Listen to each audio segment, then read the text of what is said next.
ብቸኛው አማራጫችን አብይን ማንበርከትና ራቸውን መቆጣጠር ብቻ ነው። አማራ ህዝብ ወይም ሌላው የኢትዮጵያ ህዝብ ሊድን የሚችለው ብቸኛው አማራጭ ራቸውን ስንቆጣጠር ብቻ ነው።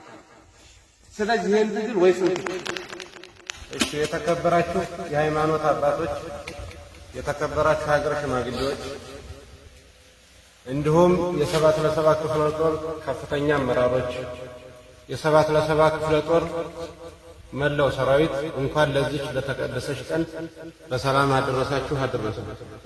ወደፊት ይህን ወጣት ይህንን ህዝብ የአማራ ህዝብ አንድ ብትሆን እኮ ጠላት ራሱ ይፈርስ ነበር።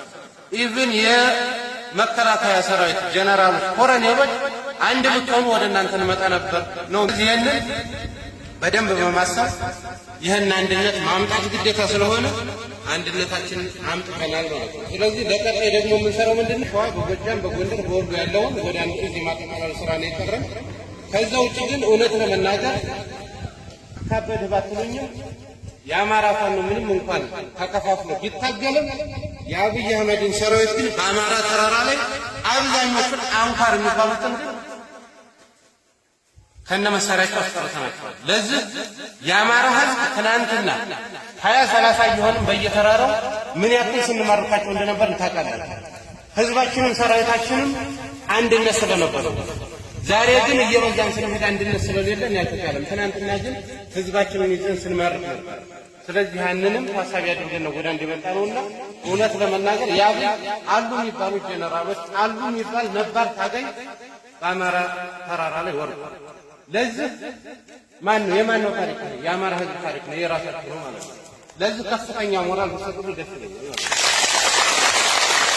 ስለዚህ ለቀጣይ ደግሞ ምን ማድረግ አለብን? አማራ እውነቴን ነው የምነግራችሁ። ለምሳሌ እንደነ ኮሎኔል ሙሀባው ፋንታውና እንደነ ማስረሻ ሰጠይነቱ ዛሬ ሊገባ ይችላል፣ ቁርጥ ያበለዋል፣ ደብል ገብና መኪና ሊሰጥ ይችላል።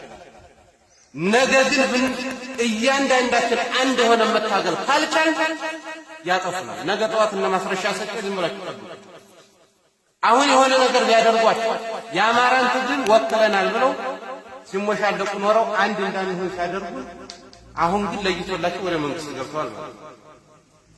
ከጎናቸው የወደቀውን ሰራዊት አጥንቱን ሲከሰክስ ደሙን ሲያፈስ ከነሱ ጋር እነሱ ዛሬ ግን ምን ላይ እንደሆኑ ታውቃላችሁ። ከነ አብይ አህመድ ጋር ከነ ጀነራል አበባው ጋር ከነ ባጫ ደበሌ ጋር እየተንቦራጨቁ ይገኛሉ። ውስኪ ነው እየተራጨቁ።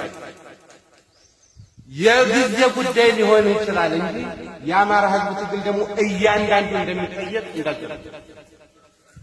ትናንትና መሪ ነኝ የአማራ ህዝብ ታጋይ ነኝ ብሎ ሲያንጎጫርቅ እየቀበረ ኖሮ የድሃ ልጅ ሲያስቀርስ ኖሮ ነገ ይኖራል አይኖርም እሱ ሌላ ጉዳይ ነው፣ ታውቁታላችሁ። አይ ግን ምንድነው ማድረግ ያለብን?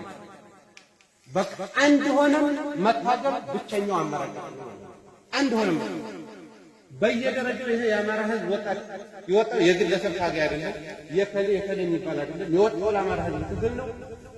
አማራ በታሪክ ለመጀመሪያ ጊዜ ብሔርተኛ ሆኖ ታግሏል ማለት ነው። የአማራ ብሔርተኝነት ትግል ደግሞ ለሌሎች ለኦሮሞውም፣ ለትግሬውም፣ ለደቡቡም፣ ለአፋሩም መዳኛ መስራት ይሄ ማንም ሰው ማወቅ አለበት ማለት ነው። ምናልባት አሁን ባለው ሁኔታ የኦሮሞ ህዝብ ስጋት ሊኖረው ይችላል። ፋኖ ነገ ከገባ የኦሮሞን ህዝብ ሊያጠፋ ይችላል የሚል እሳቤ ሊኖራቸው ይችላል።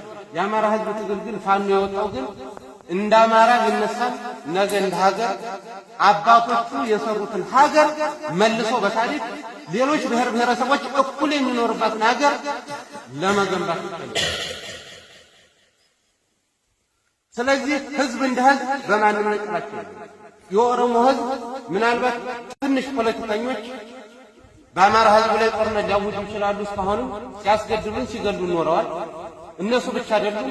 የራሳችን ብአዴን የሚባለው ድርጅት ነው ከመጀመሪያው ጀምሮ በቂ ውክልና ስለሌለው የአማራ ህዝብ በየጎርጓዱ ሲታረድ ይኖራል። አሁን ደግሞ ታግለን ብንሞት ይሻለናል እንጂ ዝም ብለን ቁጭ ብለን አንሞትም ብለን እየታገልን ነው። ለዚህ ደግሞ በጣም በጥንካሬ የሚሰጣችሁን ተልእኮ ከላይ እስከታች አሁን አንድ መሪ አንድ ድርጅት ነው ያለው።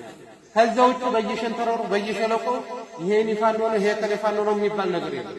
የሚመጣላችሁን በየደረጃው እየተቀበላችሁ ከዚህ በተሻለ ትግላችሁን አቋቁፈን እንደምንቀጥል ምኞቴ።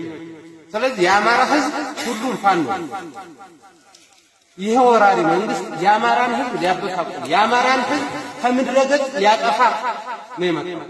በዚህ ትግል ላይ ደግሞ የማይሳተፍ የአማራ ህዝብ አይኖርም። ስለዚህ ማንኛውም ሰው ከከፍተኛ አመራር እስከ መካከለኛ አመራር እስከ ታች እስከ አባል ድረስ የተሰጠውን በአግባቡ አታድርግን አውቆ መከተልና መስራት መቻል አለበት። የሚሰጠው መስመር መከተል አለበት። ምክንያቱም እውነት ለመናገር የአማራ ህዝብ በጣም በርካታ ትልቅ ህዝብ ስለሆነ ነው እንጂ እንደ ቀላል እንዳትወስድ እስከዛሬ የገበርናቸው ወጣቶች እንደ ቀላል እንዳትወስድ ማለት ነው። ማናምነው ነው ትናንትና እነዚህ ልጆች ደማቸውን አፍሰው አጥንታቸውን የከሰከሱት እኛና ነው ለማ ብለው ለአማራ ህዝብ። ስለዚህ ይህን ትግል ወይ ፍንክ ቀጣይ ላይ የተሻለ የትግል አፈጻጸም ሊኖረን ይችላል ማለት ነው። ለዚህ ደግሞ ሁላችንም ልባችንን ከፍተን ህዝባችንን አክብረን የበደልነው ካለ ይቅርታ ብለን መሄድ መቻል አለብን። ከእንግዲህ ወደ የማንንም የግል ስሜት ልናራምድ አንችልም ማለት ነው። የምናራምደው የማንንም የህዝባችንንና የትግላችንን መነሻችን የት ነው? መነሻችን አማራ ነው ብለናል። እንደ አማራ ብንነሳም ነገ ግባችን መጨረሻው የት ነው? 4 ኪሎ መቆጣጠር ነው። የአማራ ህዝብ ወይም ሌላው የኢትዮጵያ ህዝብ ሊድን የሚችለው ብቸኛው አማራጭ 4 ኪሎን ስንቆጣጠር ብቻ ነው። 4 ኪሎን ደግሞ የምንቆጣጠረው አንድነት ሲኖረን ነው። ስለዚህ አንድነት ፈጥረናል ማለት ነው። ብቸኛው አማራጫችን አብይን ማንበርከትና 4 ኪሎን መቆጣጠር ብቻ ነው። ያ ደግሞ ማንንም ብሔር ለመጉዳት ማንንም ምናልባት የማንንም መብት ልንገፋ አይደለም። ስለዚህ ነው ኢትዮጵያ ላይ ያሉ ብሔር ብሔረሰቦች ከፋኖ ጎን ሆነው ትግላችንን በአጭር ጊዜ እኩል የምንኖርባትን ሀገር ለመገንባት እኩል መታገል መቻል አለብን።